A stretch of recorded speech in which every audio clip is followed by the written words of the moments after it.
धीरूभाई अंबानी के फादर बचपन से ही चाहते थे कि वो एक टीचर बने या किसी गवर्नमेंट जॉब में जाएं, ताकि उनकी तरह धीरूभाई की लाइफ फाइनेंशियली सिक्योर रहे। बचपन से उनके दिमाग में यही बातें भर चुकी थी। अगर वो उन्हीं बातों को मानते तो आज शायद रिलायंस नहीं होती। सबसे पहले अपने बिलीफ पर सवाल करें। अपने आप से पूछें कि आप कुछ चीजों पर विश्वास क्यों करते हैं और क्या वो फैक्ट पर बेस्ड हैं या बस आपके पास में किसी ने कहा और आपने उन्हें मान लिया। बस याद रखें कि बदलाव कोई एक बार में होने वाली चीज नहीं है और फेलियर इस जर्नी का हिस्सा है। इसलिए अपनी मनचाही स्क्रिप्ट में सफल होने के लिए कमिटेड रहें, सेल्फ लव की प्रैक्टिस करें और हर स्टेप को ग्रोथ की तरफ बढ़ने वाले हर कदम की तरह देखें। अगर आपको भी अपनी लाइफ में कोई मीनिंग नहीं नजर आ रहा है, हर रोज ये लगता है कि यार लाइफ में मैं जो करना चाहता हूँ वो नहीं कर पा रहा हूँ, तो आप बिल्कुल सही वीडियो पर हैं। ऊंची पहाड़ियों के बीच बसे एक छोटे से शहर में सारा नाम की लड़की रहती थी। अपनी लाइफ की शुरुआती यादों से वो इस बात से काफी इन्फ्लुएंस थी कि उसे एक फिक्स रास्ते पर चलना है, अच्छे कॉलेज में एडमिशन लेना है, एक स्टेबल करियर बनाना है और अपने होम टाउन में सेटल हो जाना है। उसने बिल्कुल वैसा ही किया। सभी बॉक्सेस पर टिक लगाते हुए वो लाइफ को जीती रही, लेकिन वो फिर भी खुद में एक अधूरापन फील करती थी और अपने ट्रू पैशन से बिल्कुल अलग लाइफ को जी रही थी। एक बरसात की शाम सारा जब खिड़की से गिरती हुई बूंदों को देख रही थी, तब उसे एहसास हुआ कि लाइफ उसकी अपनी इच्छाओं के बजाय सोसाइटी के लोगों के एक्सपेक्टेशन और फैमिली के इन्फ्लुएंस से लिखी गई स्क्रिप्ट पर बेस है। इन बातों के साथ ही अपने पैशन यानी कि ड्राइंग को याद करते ही ड्राइंग के लिए उसका प्यार, जो उनकी पुरानी स्क्रिप्ट की परतों के नीचे दबा हुआ था, उभर कर बाहर आने लगा।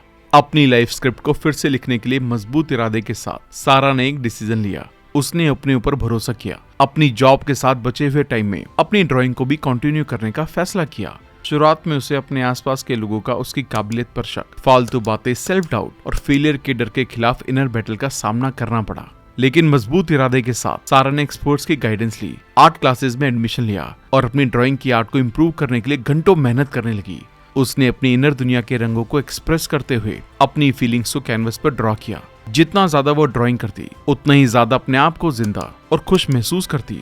उसका खुद पर विश्वास और टाइम के साथ लगातार की गई मेहनत रंग लाने लगी और कुछ महीनों बाद उसकी खूबसूरत ड्राइंग ने आसपास के लोगों का ध्यान अट्रैक्ट करना शुरू कर दिया। लेकिन उसकी लाइफ की रीस्क्रिप्टिंग के लिए सिर्फ करियर में ही चेंज काफी नहीं था, इसके लिए ओवरऑल चेंज की जरूरत थी। इसलिए सारा ने अपने रिलेशंस को फिर से ऑब्जर्व किया, उनमें से टॉक्सिक रिलेशन को दूर किया और ऐसे रिलेशन को मजबूत बनाने पर ध्यान दिया जो उसकी नई प्रायोरिटी को सपोर्ट करते थे। उन्होंने अपने जैसे माइंडसेट वाले क्रिएटिव लोगों का एक ग्रुप ज्वाइन किया, जिनके सपोर्ट से वो अपनी क्रिएटिव जर्नी को और आगे बढ़ा सकी। जैसे ही उन्होंने अपने पैशन को अपनाया, सारा को एक इनर पीस और सेटिस्फैक्शन का एहसास हुआ, जिसे पहले कभी एक्सपीरियंस नहीं किया था। उनका आर्ट उनकी सोल को रिफ्लेक्ट करने वाला मिरर बन गया। हर पेंटिंग उनकी रीस्क्रिप्टेड लाइफ की नजरिए को दिखाता था। उन्होंने पेंटिंग वर्कशॉप में हिस्सा लेना और अपनी आर्ट टीम के साथ मिलकर कई वर्कशॉप को ऑर्गेनाइज करना शुरू कर दिया और इस तरह उन्होंने पेंटिंग के जरिए अपनी कहानी शेयर की और उसमें ड्रॉ सवालों के जरिए दूसरों को अपनी लाइफ को ऑब्जर्व करने के लिए मोटिवेट करना शुरू किया।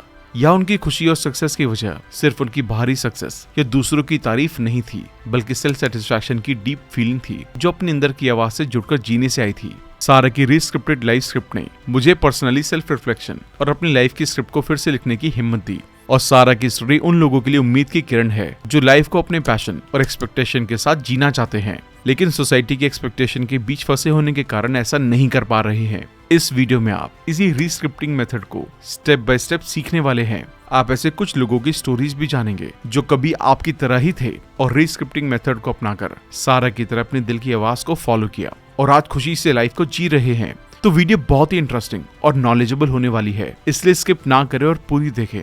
अकॉर्डिंग टू कॉग्निटिव साइकोलॉजी, हम में से हर किसी के पास एक लाइफ स्क्रिप्ट या स्कीम है, चाहे हम इसके बारे में अवेयर हो या नहीं। एक लाइफ स्क्रिप्ट उस मीनिंग को एक्सप्लेन करने का तरीका है जो हम अपने साथ होने वाली चीजों के लिए खुद को बताते हैं। अपनी स्पेशल लाइफ स्क्रिप्ट के बेस पर हम किसी इंसिडेंट को कई अलग अलग तरीकों से एक्सप्लेन करते हैं। साइकोलॉजिस्ट मानते हैं कि हमारी लाइफ स्क्रिप्ट्स आमतौर पर बचपन में ही बन जाती है। अपनी स्क्रिप्ट को समझने से हमें ये देखने में हेल्प मिलती है कि ये हमारे थॉट्स को कैसे इन्फ्लुएंस करती है और कैसे ज्यादा पॉजिटिव थॉट्स और एक्शन के साथ जुड़ने में हेल्प करती है। Rewrite your life script book आपकी अपनी लाइफ स्क्रिप्ट पर पड़ी धूल को साफ करके उसे क्लियरली समझने में हेल्प करेगी और आपकी लाइफ के पैटर्न का पता लगाने में भी हेल्प करेगी। इस बुक को डॉक्टर जितेंद्र आध्या और डॉक्टर अमित मारू ने लिखा है। डॉक्टर जितेंद्र एमडी डिग्री के साथ एक मेडिकल डॉक्टर हैं। 31 सालों के एक्सपीरियंस के साथ वो आज एक बहुत ही फेमस माइंड ट्रेनर और लाइफ कोच हैं।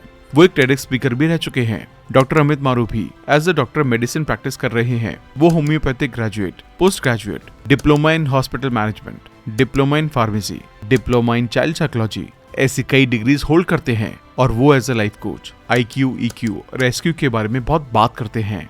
अपनी स्क्रिप्ट को समझने के लिए सबसे पहले आपको अपनी ईगो स्टेट के बारे में पता होना चाहिए। ईगो स्टेट बेसिकली 3 तरह के होते हैं। आइए के करके इन्हें एक्सप्लोर करते हैं, लेकिन इससे पहले कि आप इस वीडियो में खो जाएं, अगर आपने अभी तक हमारे चैनल को सब्सक्राइब नहीं किया है तो इमीडिएटली चैनल को सब्सक्राइब जरूर कर दें, ताकि आप हमारे उस मिशन का हिस्सा बन पाएं जहां हमारा गोल किताबों के जरिए करोड़ों लोगों की जिंदगी को बदलना है। हमारी वीडियोस कभी कभी थोड़ी लंबी हो सकती है, क्योंकि हम बुक और कंटेंट की क्वालिटी पर कभी भी कॉम्प्रोमाइज नहीं करते, इसलिए वीडियो को एंड तक देखना बहुत जरूरी है। तो चलिए फिर शुरू करते हैं।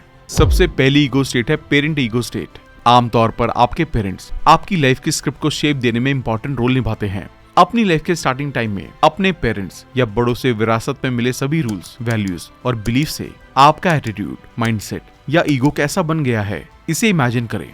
इससे आपको ये समझ आएगा कि आप अपने पेरेंट्स के नजरिए से खुद को कैसे देखते हैं। आपको समझ आएगा कि आपके पेरेंट्स आपको कैसा देखना चाहते थे और वो दुनिया को कैसे देखते थे। बचपन से लेकर अब तक उनके आपके बारे में लिए गए डिसीजंस और पेरेंटिंग से जुड़े बिहेवियर और साथ देने वाली बातें इमेजिन करें।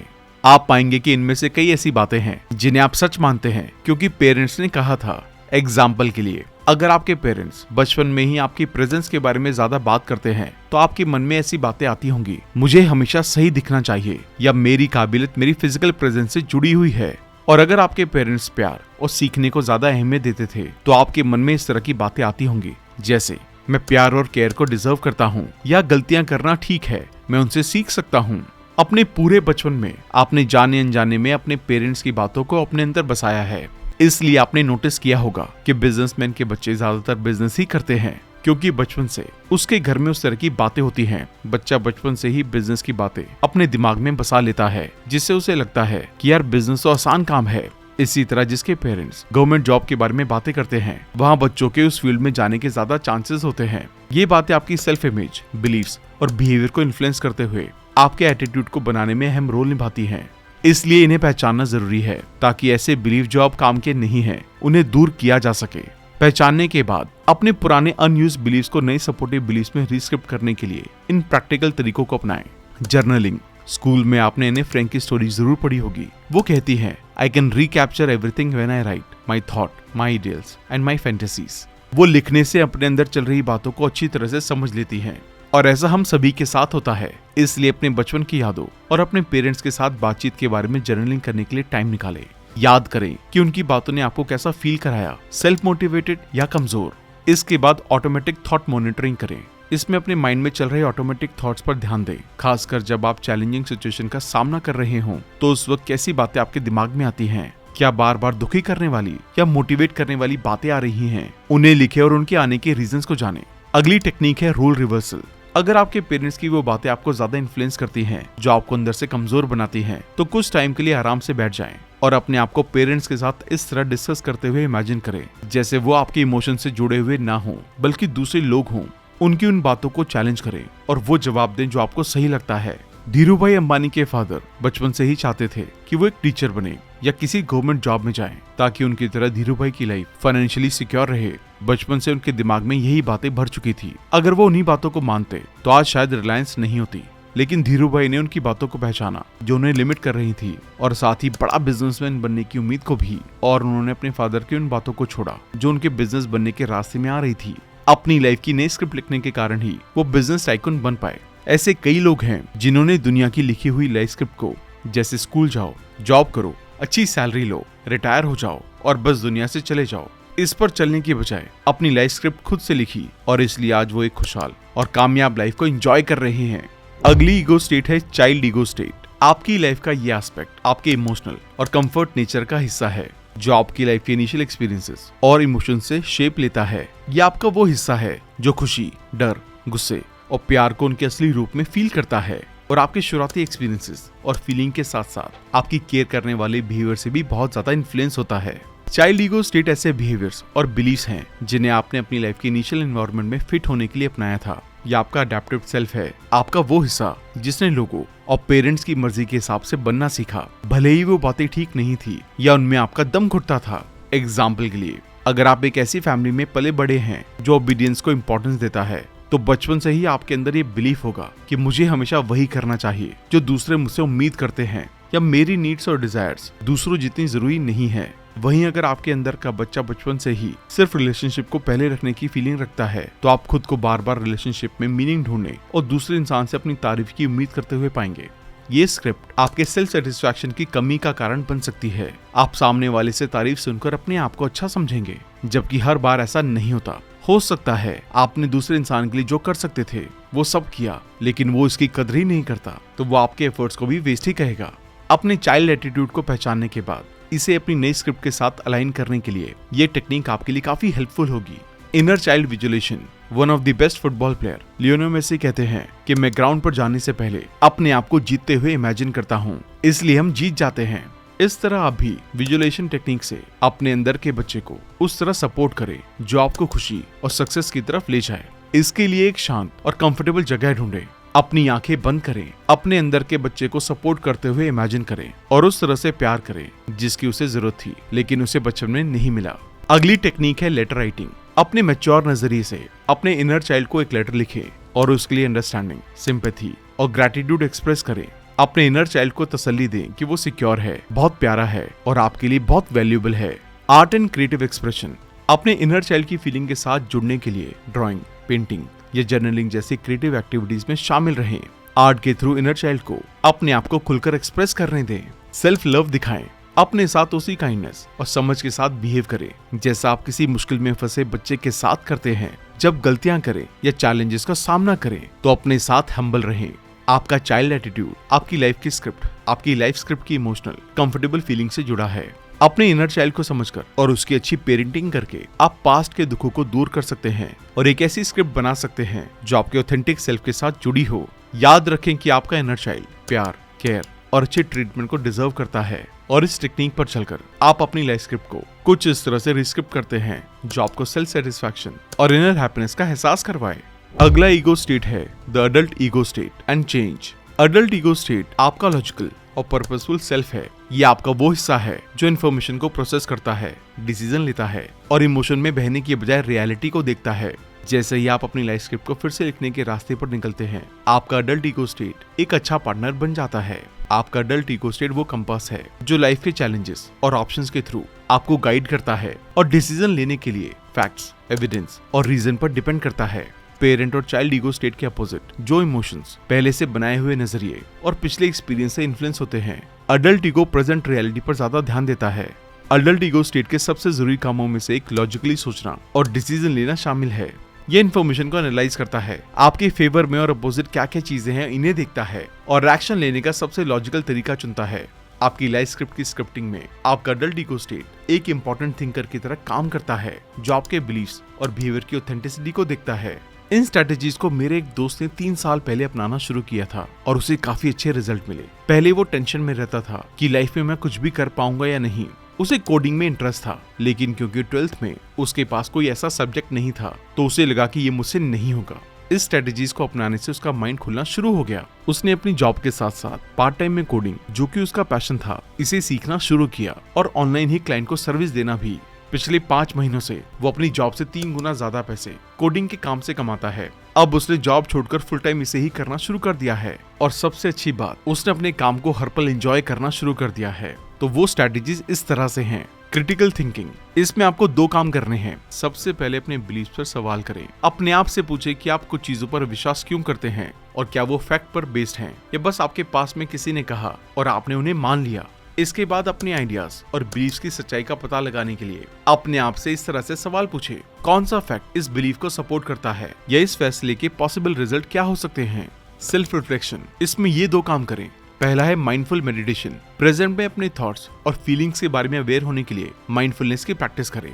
अवेयरनेस आपको ये पहचानने में हेल्प करती है कि आप कब पेरेंट या चाइल्ड एटीट्यूड से इन्फ्लुएंस होकर काम कर रहे हैं और कब अपने अडल्ट एटीट्यूड को यूज में लाना फायदेमंद है। दूसरा, जर्नलिंग। एक डायरी बनाएं, उसमें अपने थॉट्स, फीलिंग्स और डिसीजन लेने के प्रोसेस का पता लगाएं। ये प्रैक्टिस आपके सामने उस पैटर्न को लाएगी और आपको ये पहचानने में हेल्प करेगी कि आप कब लॉजिकल होकर और कब इमोशनल होकर डिसीजन ले रहे हैं और उस टाइम किस तरह से डिसीजन लेना सही रहता। फायदे और नुकसान की लिस्ट बनाएं। जब इंपॉर्टेंट डिसीजन लेना हो तो हर पॉसिबल ऑप्शन से जुड़े फायदे और नुकसान की लिस्ट बनाएं। ये एटीट्यूड आपकी सोच को फोकस बनाएगा और ज्यादा इंपॉर्टेंट ऑप्शन चुनने में हेल्प करेगा। आपके एटीट्यूड चाइल्ड, पेरेंट या एडल्ट एटीट्यूड से इन्फ्लुएंस होकर अब तक अपनी लाइफ के डिसीजन लेते आए हैं। इसे जानने के बाद अब इन पर काम करने और इन्हें अपनी नई स्क्रिप्ट के अकॉर्डिंग बदलने की जरूरत है। इसके लिए 2 टेक्निक्स हैं। पहली है स्क्रिप्ट एनालिसिस और दूसरी है रीस्क्रिप्टिंग। आइए अब एक-एक करके इन दोनों को समझते हैं। स्क्रिप्ट एनालिसिस एक बेसिक टेक्निक है जिसमें आपकी अब तक बनाई हुई स्क्रिप्ट को शेप देने वाले इनर बिलीफ्स और डिसीजन को ढूंढना है। इसके लिए इन 3 स्टेप्स को फॉलो करें। Step 1, self exploration. लाइफ में बार बार आने वाली कौन सी बातें, बिलीफ्स और बिहेवियर्स हैं जिन्होंने आपके स्क्रिप्ट को इन्फ्लुएंस किया है। एग्जाम्पल के लिए सारा को ये प्रैक्टिस करते हुए एहसास हुआ कि पेरेंट्स की बहुत ज्यादा उम्मीदों के कारण उसकी लाइफ स्क्रिप्ट अप्रूवल लेने से जुड़ी हुई थी। उससे लगता था कि अगर कोई अच्छा कह रहा है तभी वो अच्छी है। स्टेप 2, पेरेंट्स इन्फ्लुएंस को समझें। अपनी इनिशियल लाइफ में अपने पेरेंट्स की बातों को एनालाइज करें। इन बातों ने आपकी स्क्रिप्ट को किस तरह से इन्फ्लुएंस किया है। क्या आपके माइंड में ब्लेम करने वाले या सपोर्ट करने वाली आवाजें उभरकर सामने आ रही हैं। एग्जाम्पल के लिए सारा ने पाया कि एकेडमिक अचीवमेंट्स के इतने मार्क्स लाने हैं, इस पर उसके पेरेंट्स के लगातार जोर देने ने उनका ये बिलीव्स बन गया कि उनकी वैल्यूज उनकी अचीवमेंट से जुड़ी हुई है। अगली टेक्निक है रीस्क्रिप्टिंग। एक बार जब आप स्क्रिप्ट एनालिसिस से अपनी स्क्रिप्ट के इनर व्यू को देख लेते हैं तो अगला स्टेप है रीस्क्रिप्टिंग। इस टेक्निक में अपने पुराने बिलीव्स को चैलेंज दें और नए डिसीजन लेकर कॉन्शियसली इन 3 स्टेप के साथ अपनी नई लाइफ की स्क्रिप्ट को लिखें। स्टेप 1, अनयूज्ड पैटर्न को पहचानें। अपनी स्क्रिप्ट एनालिसिस के बेस पर उन अनयूज्ड पैटर्न या बिलीव्स को सामने लाएं जिन्हें आप बदलना चाहते हैं। देखें कि कौन से डिसीजन या बिहेवियर्स आपकी नई प्रायोरिटीज की तरफ बढ़ने से रोक रहे हैं। एग्जाम्पल के लिए सारा दूसरों से स्पेशली अपने रोमांटिक रिलेशन में इस अप्रूवल लेने के पैटर्न से फ्री होना चाहती थी। स्टेप 2, पुराने बिलीव्स को चैलेंज करें। उन पुराने बिलीव्स को चैलेंज करने के लिए सेल्फ रिफ्लेक्शन और डीप थिंकिंग करें कि क्या ये बिलीव्स रियलिटी पर बेस्ड हैं या आपके पास्ट में किसी ने कहे और आपने मान लिया। एग्जाम्पल के लिए सारा ने इस बिलीफ पर सवाल उठाया कि प्यार और इम्पोर्टेंस पाने के लिए उसे ज्यादा अचीव करने की जरूरत क्यों है। स्टेप 3, नए डिसीजन ले। एक बार जब आप अपने पुराने बिलीव्स को चैलेंज कर देते हैं तो कॉन्शियसली ऐसे नए डिसीजन ले जो आपकी मनचाही स्क्रिप्ट से मैच करते हों। देखें कि कौन से हेल्दी बिहेवियर्स या ऑप्शंस पुराने पैटर्न की जगह ले सकते हैं। एग्जाम्पल के लिए सारा ने सेल्फ केयर और सेल्फ एक्सेप्टेंस को प्रायोरिटी देने का फैसला किया। ऐसे रिलेशन की तलाश की जहां उसे फील हुआ कि दूसरे इंसान के लिए उसने जो अचीव किया था उसके बजाय सारा ज्यादा वैल्यूएबल है। नई स्क्रिप्ट क्रिएट करने के लिए इन स्टेप्स को फॉलो करें। इसके लिए सेल्फ एनालिसिस, सेल्फ अवेयरनेस और कॉन्शियसली डिसीजन लेने के लिए तैयार रहें। तो लाइफ स्क्रिप्ट लिखने के लिए इन 7 स्टेप्स को फॉलो करें। स्टेप 1, सेल्फ रिफ्लेक्शन और अवेयरनेस की प्रैक्टिस करें। अपनी आज की लाइफ स्क्रिप्ट पर ध्यान दें। वो कौन से बिलीव्स और बिहेवियर्स हैं जो अब आपकी हेल्प नहीं करते। अपनी स्क्रिप्ट के उन एस्पेक्ट को पहचानें जिन्हें आप बदलना चाहते हैं और जिन एरिया में आप आगे बढ़ना चाहते हैं। एग्जाम्पल के लिए सारा को ये प्रैक्टिस करने से फील हुआ कि उनकी स्क्रिप्ट पर दूसरे की अप्रूवल की जरूरत और रिजेक्शन पर डर हावी था। स्टेप 2, एम्पावरिंग बिलीव्स की पहचान करें।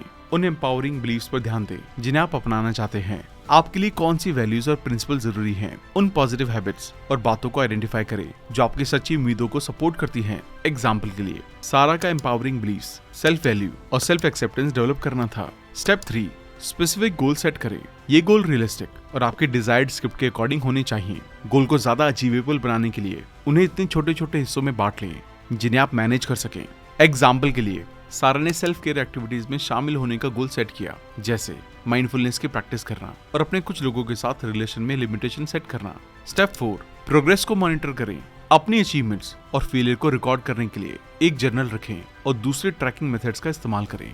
अपनी अचीवमेंट्स को सेलिब्रेट करें, चाहे वो कितनी भी छोटी क्यों ना हो, और अपने फेलियर से सीखें। एग्जाम्पल के लिए सारा ने अपनी सेल्फ केयर एक्टिविटीज पर नजर रखी और अपनी सेल्फ रिस्पेक्ट पर पॉजिटिव इम्पैक्ट देखा।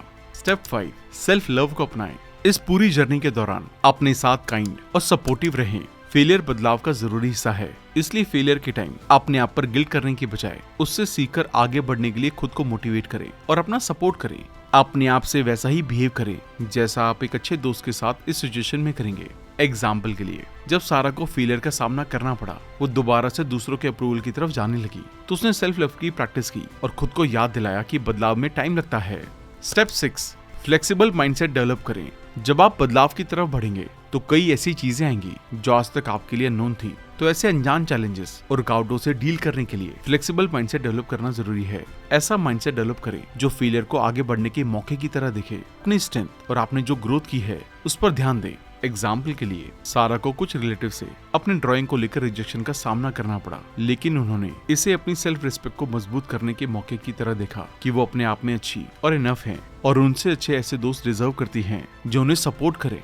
किसी ऐसे दोस्त, फैमिली या कंसल्टेंट से हेल्प लें जो आपको मोटिवेशन, गाइडेंस या अकाउंटेबिलिटी में सपोर्ट कर सके।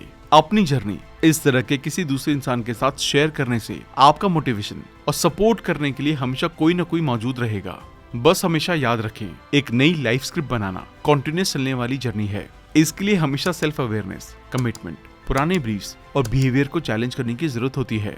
ये स्टेप्स आपको अपनी लाइफ स्क्रिप्ट को फिर से लिखने के लिए अंदर से मजबूत बनाते हैं। बस याद रखें कि बदलाव कोई एक बार में होने वाली चीज नहीं है और फेलियर इस जर्नी का हिस्सा है। इसलिए अपनी मनचाही स्क्रिप्ट में सफल होने के लिए कमिटेड रहें, सेल्फ लव की प्रैक्टिस करें और हर स्टेप को ग्रोथ की तरफ बढ़ने वाले हर कदम की तरह देखें।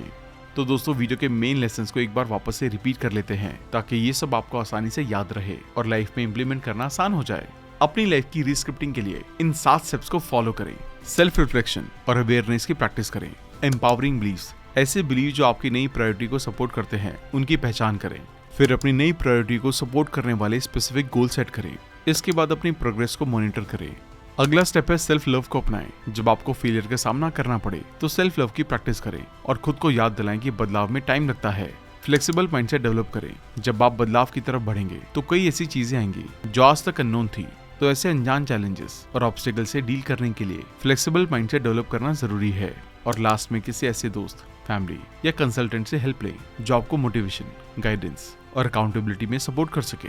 थैंक यू दोस्तों, ये थी rewrite your life script book की समरी। आप डिस्क्रिप्शन में दिए गए लिंक से इस बुक की ओरिजिनल कॉपी को इंग्लिश और गुजराती लैंग्वेज में खरीद सकते हैं। समरी पसंद आने पर हमारे चैनल को सब्सक्राइब जरूर कर दें, क्योंकि बहुत से लोग हमारी सभी वीडियोस को देखते तो हैं लेकिन सब्सक्राइब करना भूल जाते हैं। इससे हमें बहुत सपोर्ट मिलता है। Thank you so much. जल्दी मिलते हैं और भी बेहतरीन वीडियो के साथ।